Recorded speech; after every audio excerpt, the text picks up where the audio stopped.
Hello everyone, आप लोग का हमारे चैनल पर स्वागत है। तो आज की मैं इस वीडियो में क्लास 10th मैथ्स का जो चैप्टर नंबर फर्स्ट है रियल नंबर, इसकी एक्सरसाइज 1.3 का सॉल्यूशन करेंगे। मैं इस एक्सरसाइज का इंट्रोडक्शन पार्ट पहले ही अपलोड कर चुका हूँ यूट्यूब पर, लिंक आपको डिस्क्रिप्शन में मिल जाएगा। तो आप इसका इंट्रोडक्शन पार्ट जरूर देख करके आए। और मेरी आप लोगों से रिक्वेस्ट है कि आप हमारे इस चैनल को सब्सक्राइब करें, वीडियो को लाइक करें, शेयर करें और कमेंट करें और ज़्यादा से ज़्यादा वीडियो को शेयर करें।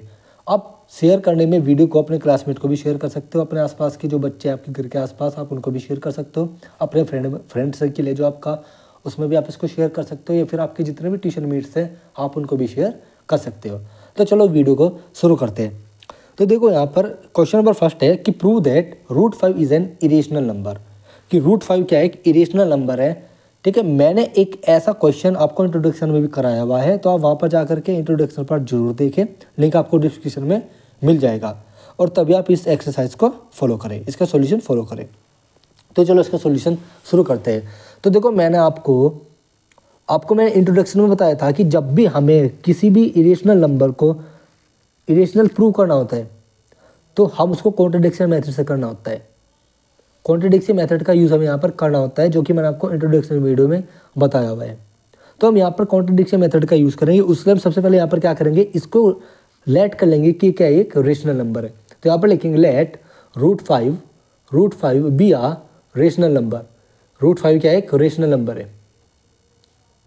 ठीक है, √5 एक रेशनल नंबर है। तो यहाँ पर √5 किसके इक्वल हो जाएगा, P/Q के इक्वल हो जाएगा, जहाँ पर P एंड Q के आपके को प्राइम है। P and Q are coprime and integer से। यहाँ पर क्या है, इंटेजर से, और Q आपका 0 के इक्वल नहीं है। यहाँ पर Q 0 के इक्वल नहीं होना चाहिए। और P एंड Q आपके को प्राइम है, यानी कि P और Q के पास अभी भी एक से ज़्यादा कॉमन फैक्टर नहीं है। P और Q आपके को प्राइम नंबर से, जिनके बीच में 1 के अलावा कोई भी कॉमन फैक्टर नहीं है। लेकिन हमें लास्ट में जाते जाते यहाँ पर क्या साबित करना होगा कि P और Q के पास कम से कम एक कॉमन फैक्टर तो है 1 के अलावा। अगर ये हमने साबित कर दिया तो यहाँ पर ये क्या साबित हो जाएगा कि कॉन्ट्रडिक्ट मेथड से हम ये साबित कर देंगे कि जो हमने इसको रेशनल नंबर माना था वो गलत है, एक्चुअली में एक इरेशनल नंबर है। ओके, तो देखो यहाँ पर क्या करेंगे, क्योंकि मल्टीप्लाई इधर कर दो, ठीक है, P, और यहाँ पर स्क्वायर कर दो both side, squaring both side. We get लिखने के बाद हम डायरेक्ट स्टेप लिख देंगे, इसका 5Q² = P²। ठीक है, हमने इसके बाद एक स्टेप छोड़ दिया जहाँ पर हम इसका होल स्क्वायर करके दिखाएंगे। ओके, हमने इसका डायरेक्ट उत्तर लिख दिया। वी गेट लिखने के बाद इस वी गेट के ये रोल होता है, तो आप इसको भी लिख सकते हो। ओके, अब यहाँ पर क्या करेंगे, Q² = P²/5, ये आ गया। अब इसके बाद यहाँ पर एक थ्योरम का यूज़ होगा, जो कि थ्योरम नंबर 1.3 है।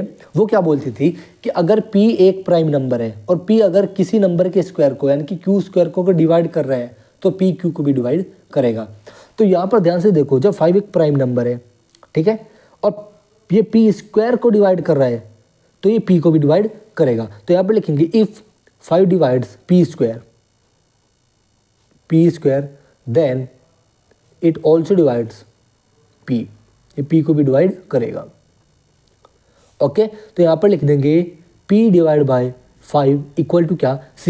यहाँ पर हमने C क्या मान लिया, एक नया कोशेंट मान लिया। C क्या है यहाँ पर, कोशेंट, क्योंकि यहाँ पर Q² कोशेंट का काम कर रहे हैं। तो जब P² को डिवाइड करने पर 5 से कोशेंट Q² आया, तो यहाँ पर P को 5 से डिवाइड करने पर कोशेंट क्या आएगा, यहाँ पर हम कुछ भी कोशेंट मान सकते हैं क्योंकि कोशेंट तो डिफरेंट होगा। ओके, ठीक है। अब देखो यहाँ पर 5Q² = P² है ना, यहाँ पर ये ना, हमने यहाँ पर इसको इक्वेशन नंबर फर्स्ट मान लेते हैं, इसको क्वेश्चन नंबर फर्स्ट मान लेते हैं, जहाँ पर स्क्वायर करेंगे, स्क्वायर करने के बाद जो हम डायरेक्ट उत्तर लिखेंगे उसको भी इक्वेशन नंबर फर्स्ट मान लेंगे, क्योंकि हमें इसके आगे जरूरत पड़ेगी। अब इसकी मल्टीप्लाई इधर कर दो, P = 5C इधर मल्टीप्लाई करने के बाद यहाँ पर squaring again squaring both side. तो यहाँ पर स्क्वायरिंग बोथ साइड करने के बाद वी गेट, हमें क्या मिलेगा, P² = 25C²। जब हम इन दोनों साइड का स्क्वायर करेंगे तो इधर P² आएगा और इधर 25C² आएगा। अब देखो P² की वैल्यू हम इक्वेशन नंबर फर्स्ट से यहाँ पे पुट कर देंगे। तो यहाँ पर लिखेंगे फ्रॉम इक्वेशन फर्स्ट से P² की वैल्यू क्या है, 5Q²। 5Q² = 25C²। देखो P² की वैल्यू क्या है, 5Q², और हमने यहाँ पर वो वैल्यू रख दी। 5 से 25 गया, 5 बचा, तो Q² = क्या आया, 5C²। और यहाँ पर देखो सी स्क्वायर इक्वल टू क्या आ जाएगा, क्यू स्क्वायर डिवाइड बाई 5। अब फिर से वही कहानी की 5 अगर प्राइम नंबर है, क्यू स्क्वायर को डिवाइड कर रहा है तो ये क्यू को डिवाइड करेगा। If 5 divides q square then it also divides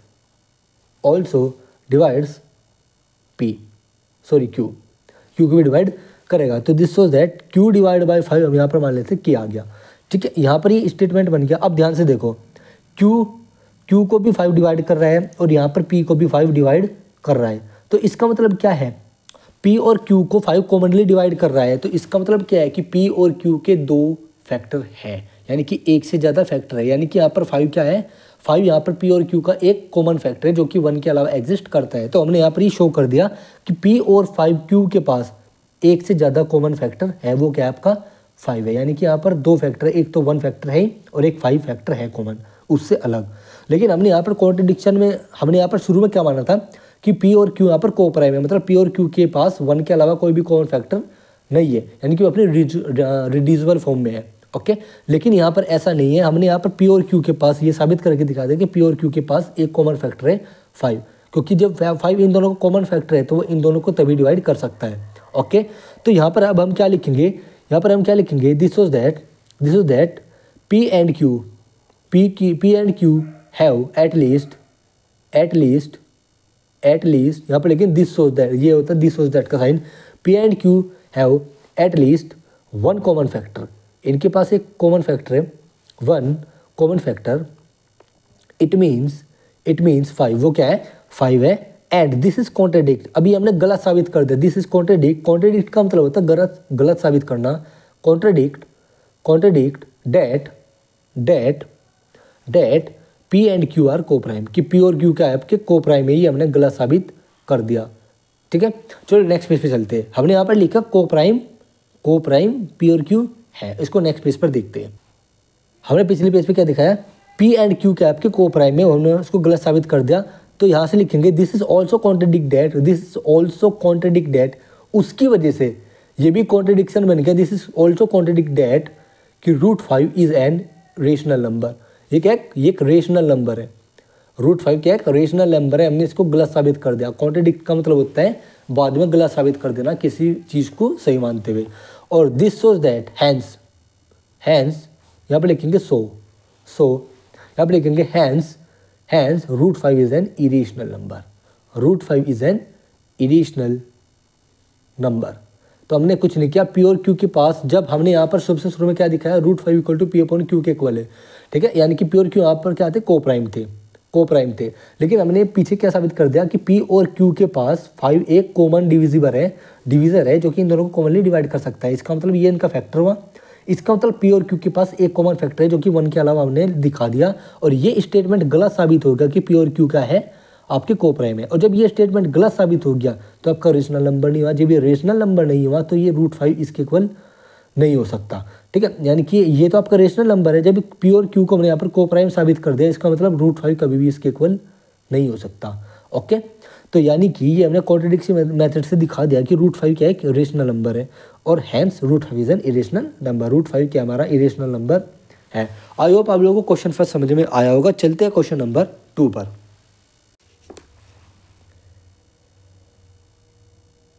देखो यहाँ पर क्वेश्चन नंबर 2 है कि prove that 3 + 2√5 is an irrational number. यहाँ पर 2 तरह के क्वेश्चन पूछे जाते हैं, जिसमें कि हमने एक क्वेश्चन तो ये करा, अब दूसरा क्वेश्चन इस टाइप का आएगा। इस टाइप के ज़्यादा क्वेश्चन पूछे जाते हैं और इस टाइप के भी पूछे जाते हैं। ये मोस्ट ऑफ द केस में आपको इस टाइप के क्वेश्चन पूछे जाते हैं। अब देखो यहाँ पर इस क्वेश्चन में खास बात ये है कि हमें यहाँ पर ये प्रूफ करना है कि 3 + 2√5 इज एन इरेशनल नंबर। हम यहाँ पर एक किसके बेस पे साबित करेंगे, ये जो हमारा इरेशनल नंबर दे रखा है ना अलग से, इसके इस पूरे स्टेटमेंट के अंदर ही जो इरेशनल नंबर दे रखा है, हमें इसके बेसिस पे ये तय करना होता है कि क्या ये हमारा कंप्लीट नंबर इरेशनल है या रेशनल है। अब ये तो देखने वाली बात है कि जब 2√5 है तो ये इरेशनल वैल्यू है, और इरेशनल वैल्यू में आप कितनी भी रेशनल नंबर जोड़ लो वो हमेशा इरेशनल सम देगी। लेकिन यहाँ हमें क्या करना है, प्रूफ करना है। अब प्रूफ करने के लिए हमें इस चीज़ की जरूरत है कि √5 जो है, केवल √5 जो रूट वाली वैल्यू है ये क्या होनी चाहिए, आपकी इरेशनल होनी चाहिए। अब हमें तो पता है कि इरेशनल नंबर है, बट क्वेश्चन में गिवन नहीं है कि इरेशनल है, क्वेश्चन में नहीं गिवन नहीं है कि एक इरेशनल क्वांटिटी है। तो हमें यहाँ पर सबसे पहले √5 को इरेशनल प्रूफ करके दिखाना होगा और उसके बाद हमें यहाँ पर क्या प्रूफ करना होगा, फिर हमें इस नंबर को अलग से मानते हुए रेशनल नंबर, फिर हमें इसको इरेशनल नंबर प्रूफ करके दिखाना होगा।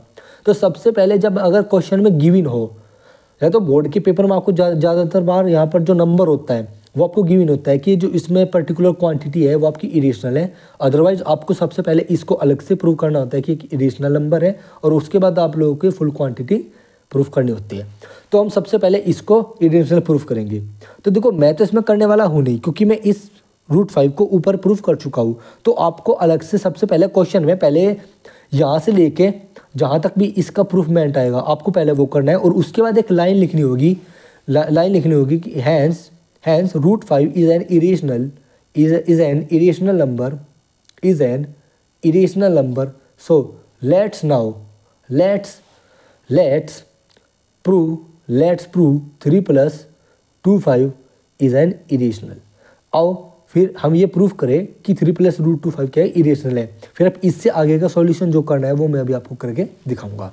तो जैसे आप इसका प्रूफ साबित कर दोगे इस लाइन के बाद कि hence √5 is an irrational number, उसके बाद लिखोगे नाउ लेट्स प्रूव, आओ प्रूव करें 3 + 2√5 is an irrational number. Now let's prove, आओ अब साबित करें कि 3 + √2 क्या है, एक इरेशनल नंबर है, क्योंकि हम √5 को पहले ही साबित कर चुके हैं। तो सबसे पहले आपको इसका प्रूफ अलग से दिखाना होगा, क्योंकि यहाँ पर ये इरेशनल नहीं है, √5 यहाँ पे इरेशनल नहीं है, क्वेश्चन में गिवन नहीं है। अगर क्वेश्चन में गिवन है फिर तो हम डायरेक्ट सॉल्यूशन यहाँ से स्टार्ट करेंगे। ओके, तो चलो सबसे पहले हम अब इसको प्रूफ करते हैं, यहाँ पर ये मानते हुए कि √5 क्या हमारा इरेशनल है। ठीक है, क्योंकि मैं इसको दोबारा से नहीं करूँगा, मैं इसका प्रूफ ऊपर करा चुका हूँ अलग क्वेश्चन में। ठीक है, तो आप इसको खुद करना और फिर इसके बाद आप यहाँ से स्टार्ट करना। और अगर क्वेश्चन में गिवन हुआ कि ये आपका इरेशनल नंबर है फिर आप डायरेक्ट यहीं से स्टार्ट करना। ठीक है, जो मैं कराने जा रहा हूँ। तो देखो यहाँ पर हम लिखेंगे let 3 + 2√5 is an rational number, एक रेशनल नंबर है। ठीक है, ये एक रेशनल नंबर है, तो इसका मतलब क्या हुआ कि 3 + 2√5 की वैल्यू किसके इक्वल हो जाएगी, p/q के इक्वल हो जाएगी, जहाँ पर p और q आपके कोप्राइम है, p and q are coprime and q doesn't equal to 0। Okay, तो ये इसके इक्वल हो जाएंगे। अब यहाँ पर क्या करेंगे, रूट जो यहाँ पर रूट की वैल्यू उसको इधर ही रखेंगे और जो बाकी की वैल्यू है उसको इधर ट्रांसफर कर देंगे। तो 2√5 equal to p/q - 3 equal to ये क्या हो जाएगा, p - 3q/q। ओके, अब √5 इक्वल टू क्या हो जाएगा, 2 को उसके अपन में पहुँचा दो, p - 3q/2q। अब यहाँ पर लिखेंगे बट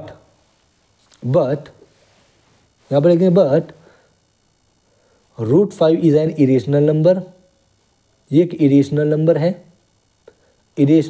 और यहाँ पर ब्रैकेट में लिखेंगे अबव प्रूव्ड। हमने इसको अबव प्रूव किया है, अभी मैंने तो किया नहीं है, लेकिन आप लोग जब क्वेश्चन में इसको पहले प्रूव करोगे ऊपर तो यहाँ पर लिखोगे above proved and p - 3q/q 2q is an rational number. ये आपका एक रेशनल नंबर है। सो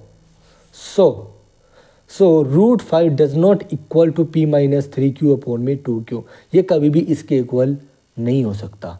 यहाँ पर ये कभी भी p - 3q/2q इसके इक्वल नहीं हो सकता, क्योंकि यहाँ पर क्या है, ये आपका रेशनल नंबर बन चुका। अब ये रेशनल नंबर बन चुका क्योंकि पहले तो यहाँ पर p/q फॉर्म थी, अब यहाँ पर p/q फॉर्म से p - 3q/2q फॉर्म बन चुकी।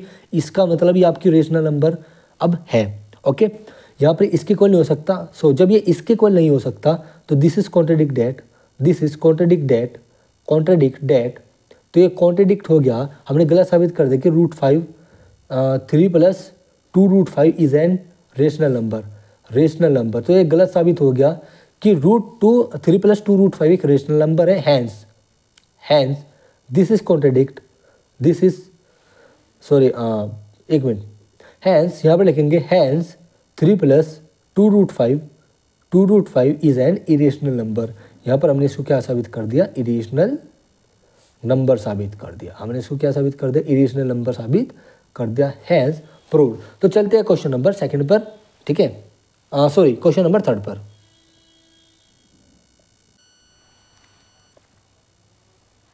देखो क्वेश्चन नंबर 3 है कि prove that following are irrational numbers अब यहाँ पर 3 पार्ट दे रखे, इनको भी हमें ऐसे प्रूव करना है। तो आप वीडियो को पहले पॉज करें, इनको आप खुद से प्रूव करें, अदरवाइज आप फिर सॉल्यूशन देखिए। तो प्लीज़ आप खुद से ट्राई करके जरूर देखिए, तभी आप इनको सीख पाओगे, अदरवाइज आप इसका रेक्टिफिकेशन ही करोगे। ओके, चलो सॉल्यूशन देखते हैं। सबसे पहले इसका फर्स्ट पार्ट करते हैं। रूट 1/√2 है, तो late 1/√2 B a rational number. ये आपका क्या है, एक रेशनल नंबर है। यहाँ पर 1/√2 किसके इक्वल हो जाएगा, p/q के equal. And p and q आपकी को प्राइम है, p and q are coprime and q doesn't equal to 0, आपके q 0 के इक्वल नहीं है। तो यहाँ पर हम क्या करेंगे, q को इधर और √2 को इधर हम भेज देंगे। तो यहाँ पर हो जाएगा q इक्वल टू 2√p। यहाँ पर हो जाएगा squaring both side we get, हमें यहाँ पर क्या मिलेगा, डायरेक्ट लिख दो, we get q square equal to 2p square. और यहाँ पर क्या हो जाएगा, q square equal to upon में 2 और इक्वल टू p स्क्वायर। और इसका मतलब जब 2 q स्क्वायर को डिवाइड कर रहा है, जहाँ पर 2 एक प्राइम नंबर है, जो डिविजिबल होगा वो प्राइम नंबर होना चाहिए, तभी ये थ्योरम काम करेगी। ये थ्योरम नंबर 1.3 एनसीईआरटी की जा करके चेक कर लेना। तो यहाँ पर लिखेंगे if 2 divides q square then 2 also divides q। तो यहाँ पर q/2 हम यहाँ पर मान लेते हैं एक नया कोसेंट किया जाएगा, ठीक है, ओके। और यहाँ पर जो q स्क्वायर की वैल्यू, उसको इक्वेशन नंबर फर्स्ट मान लेते हैं, ठीक है। अब देखो स्क्वायरिंग 2 को इधर पहले हम ट्रांसफर कर लेते हैं 2 के। अब squaring both side we get, हम यहाँ पर क्या मानेंगे, तो हमें यहाँ पर क्या मिलेगा, q square equal to 4k square और q स्क्वायर की वैल्यू इक्वेशन फर्स्ट से क्या है, यहाँ पर क्या है, q स्क्वायर की वैल्यू 2p स्क्वायर। तो फ्रॉम इक्वेशन फर्स्ट यहाँ पर आ जाएगा 2p square equal to 4k square. अब देखो यहाँ पर हमें k की वैल्यू रखनी q स्क्वायर की रखनी, क्योंकि हमें यहाँ पर भी 2 बनाना है, k के साथ हमें यहाँ पर 2 बनाना है। तो यहाँ पर 2 कब बन पाएगा, जब ये किसी नंबर से डिवाइड होगा। तो हमने यहाँ पर q स्क्वायर की वैल्यू इक्वेशन नंबर फर्स्ट से हमने यहाँ पर 2p स्क्वायर रख दी, क्योंकि हमने एक बार ये तो साबित कर दिया कि q 2 से डिवाइड है, डिविजिबल है। अब हमें यहाँ पर ये भी साबित करना है कि p भी 2 से डिविजिबल है। तो इसका मतलब हमने यहाँ पर क्या करा, q स्क्वायर की वैल्यू यहाँ पर रख दी, ताकि यहाँ पर k के साथ कोफिशिएंट 2 आ जाए और 2 फिर p स्क्वायर की डिवाइड में चला जाए। तो यहाँ पर ऐसे ये 2 से कट गया और p square divide by 2 equal to क्या हो गया, k स्क्वायर हो गया। फिर से यहाँ पर वही theorem, if 2 divides p square जहाँ पर 2 एक प्राइम नंबर है, and then 2 also divides p, ये p को भी डिवाइड करता है। तो यहाँ पर लिखेंगे p divide by 2 equal to c। यहाँ पर मान लेते एक नया कोसेंट आ गया, ओके। अब ध्यान से देखो, हमने यहाँ पर क्या साबित कर दिया, p और q के पास 2 कॉमन फैक्टर एटलीस्ट 1 के अलावा। तो यहाँ पर लिखेंगे so p and q have at least 1 common factor, कम से कम एक common factor, at least 1 common factor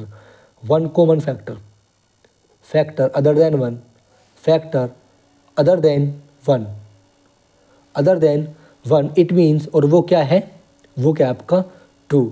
and this is contradict, और ये हमने गलत साबित कर दिया इसकी वजह से, दिस इज कॉन्ट्रडिक्ट कि p एंड q क्या है आपके कोप्राइम है। अब वो कोप्राइम नहीं रही, दिस इज कॉन्ट्रडिक्शन का मतलब गलत साबित कर देना। This is contradict that p and q are coprime, p and q are coprime. जब ये कोप्राइम है p एंड q, तो इसका मतलब वो रेशनल नंबर तो है नहीं, ओके। दिस shows that कि this is also contradict that, इसकी वजह से हमने एक बात और गलत साबित कर दी, कॉन्ट्रडिक्ट दैट कि 1/√2 इज रेशनल, कि एक रेशनल नंबर है, ये भी हमने गलत साबित कर दिया। और हैंस इसके बाद हम लिखेंगे hence 1/√2 is an irrational number, ये हमने कर दिया प्रूव। तो इस तरह से आप इसका सॉल्यूशन कर सकते हैं प्रूवमेंट का। तो चलो क्वेश्चन नंबर सेकंड में चलते हैं, जो कि है 7√5, नेक्स्ट पेज पर।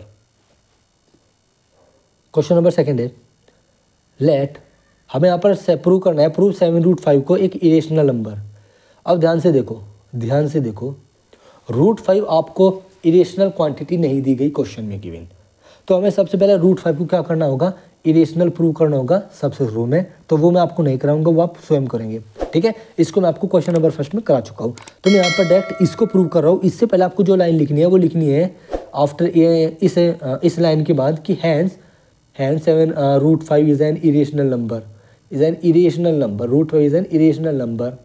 इसके बाद आपको लिखनी है लेट्स प्रूव 7√5 इज इरेशनल। आओ इसको इरेशनल प्रूव करें। तो इसके बाद कुछ नहीं करना, आपको लेट कर लेना होगा, late 7√5 B a rational number. इसको हम रेशनल नंबर मान लेते हैं, रेशनल नंबर। तो 7√5 किसके इक्वल हो जाएगा, P बाय Q के इक्वल हो जाएगा। यहाँ पर P एंड Q के आपके कोप्राइम है, P and Q are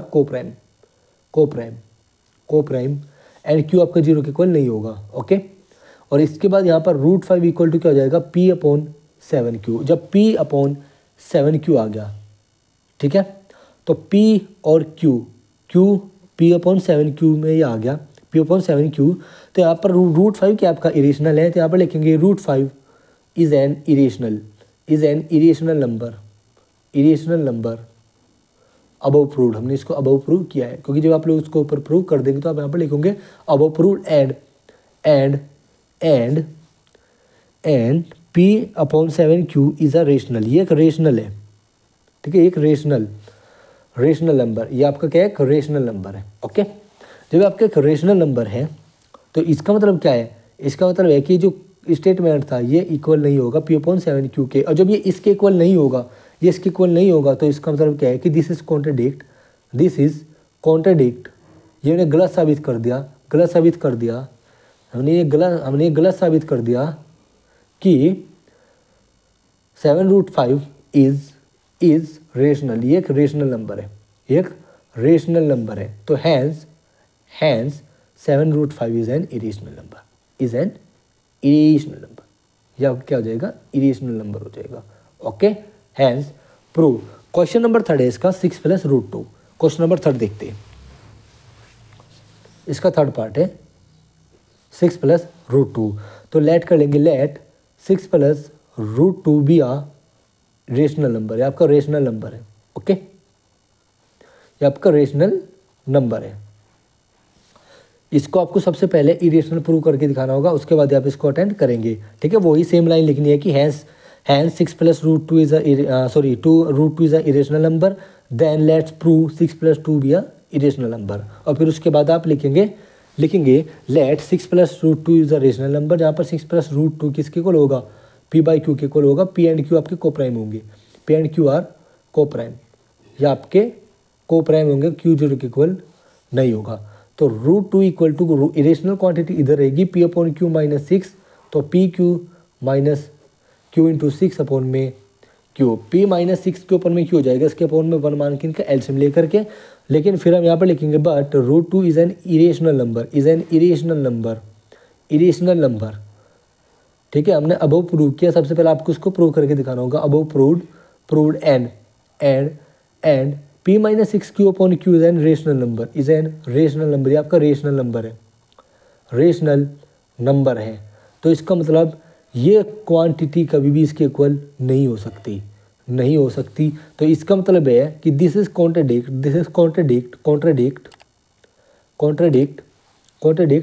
3 + √2 is an irrational, rational. ये एक रेशनल नंबर है, ठीक है। हमने इसको गलत साबित कर दिया। Hence √2 + 3 is an irrational number, ये हो गया हमारा प्रूव। ठीक है, तो देखो यहाँ पर 3 + 2 लिखो, √2 लिखो, फिर √2 + 3 लिखो, बात एक ही है। बस हमें यहाँ पर गिवन नहीं था कि √2 एक इरेशनल नंबर है, तो इसलिए हम सबसे पहले इरेशनल नंबर्स को प्रूव करेंगे, उसके बाद हम यहाँ से स्टेटमेंट को शुरू करेंगे। ठीक है, वरना आपका ये हाफ क्वेश्चन ही माना जाएगा, या आपका 4 नंबर का क्वेश्चन आएगा तो आपको मुश्किल से वो 2.5 नंबर ही देगा। ठीक है, आपके 2 नंबर वो काट लेगा। ओके, तो इस एक्सरसाइज में केवल 3 ही क्वेश्चन है, जिसमें से हमने पहले 2 क्वेश्चन किए और फिर तीसरे क्वेश्चन में हमने 3 पार्ट किए। तो इस तरीके से टोटल मिलाकर के हमने 5 क्वेश्चन को आज ख़त्म किया। और आई होप आप लोगों को इसका सॉल्यूशन पार्ट समझ में आया होगा। अगर आप लोगों को इसमें कुछ भी डाउट हो तो आप कमेंट करना, आपको हम जरूर फिर उसका आंसर देंगे और बेस्ट एक्सप्लेनेशन के साथ एक न्यू वीडियो में आपको बताएंगे। और आप लोगों से रिक्वेस्ट है कि आप हमारे चैनल को सब्सक्राइब करें, वीडियो को लाइक करें, शेयर करें और ज़्यादा से ज़्यादा कमेंट करें और ज़्यादा से ज़्यादा हमारे चैनल को शेयर करें अपने आसपास के स्टूडेंट्स को, अपने क्लासमेट्स को, ट्यूशन मेट्स को और अपने आसपास के रिश्तेदारों में भी आप इसको शेयर कर सकते हो। और आप ऐसे अपना प्यार हमारे ऊपर लुटाते रहें, मैं आप लोगों के लिए ऐसे अच्छा कंटेंट लेकर के आता रहूँगा। तो चलिए चलते फिर, thank you for watching video.